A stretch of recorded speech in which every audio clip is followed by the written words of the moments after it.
This is the gospel according to the IRS, Breaking Points, and Church Financial Updates. And now, here's the authority, Dr. Michael Chitwood, and Breaking Points.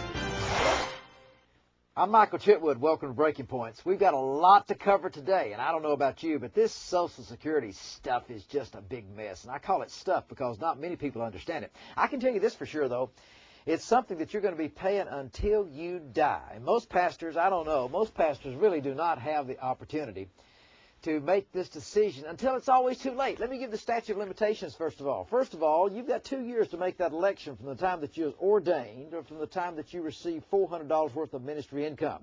Now, grab a pen and paper and let's take a few notes.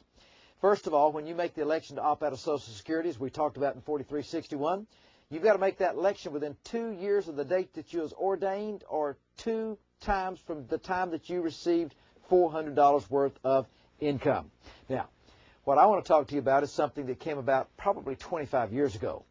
Write this down. The form number is called an 8274. And that 8274 is a certification form where that all employees of a church, if the pastor or the governing body of that church elected to sign that form 30 years ago, we'll say, then all of the employees are out of the Social Security system too at that church. Now, that's a big disadvantage. Can I tell you why? You understand that just because your church elected not to pay and withhold FICA tax at 7.65 and match it up to 15.3, you do understand that you have to pay it on your personal tax return. So we have all these church people now that's running around making this money with only FIT, which stands for federal income tax, being withheld.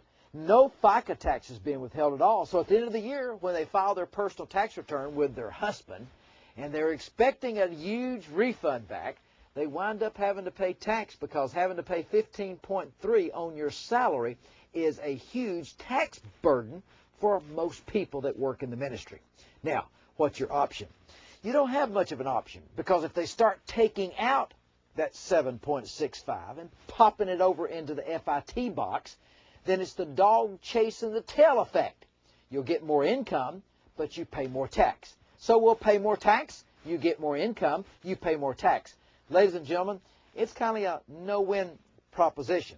Now, I don't know about you, but when Congress passed that ridiculous law, churches, being as cheap as they are in most cases, they pounced upon that form, 8274, certification to elect out of paying Social Security tax on all employees. They took that because they thought they were saving money, and actually it was misled to them. Here's what I'd like to appeal to you today. First of all, you need to examine all of your employees' tax returns from a verbal standpoint. Don't look at it personally because their personal tax return is their business.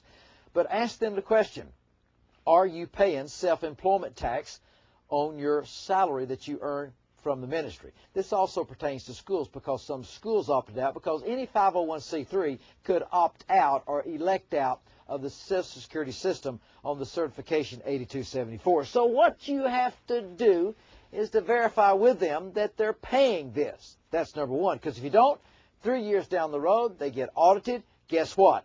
They have a big bill as much as maybe $15,000, and that's just not fair. The second thing I'd like you to do is I'd like for you to go back. I'd like for you to revoke that and go back into the program. Now, I know just exactly how to do that, and I can help you do that. That's the reason why Breaking Points is very important to you. That's the reason why that you need to get your house of worship in order. Remember, if you ever want to have something you've never had, you got to do something you've never done. And one thing you can do right now for your employees is to help them with this terrible tax burden that they have of paying 15.3%. Breaking Points, you better believe it. This is big Breaking Points, and you need to make a change right now because they are in a position that's costing them big money. So the reason for that is because you'll have a much happier employee and probably a much happier husband because now if you go back in, guess what? You're going to be able to get the refund that you're entitled to. I want to make sure that you understand that 8274 was for the church and 4361 is for the individual pastor or minister or the ordained licensed commission minister of the gospel. 4361 for the ordained person, 8274 for the church. One's for the church, one's for the pastor. The church may have taken that is so the employees will be irreparably harmed from this standpoint. So until next time, this is Michael Chitwood. I'll see you tomorrow on Breaking Points. Breaking Points gives you the latest IRS updates and tax law. Pastor, if the IRS came to your church today, what would you say? If you really want your house of worship in order, call 1-800-345-9117.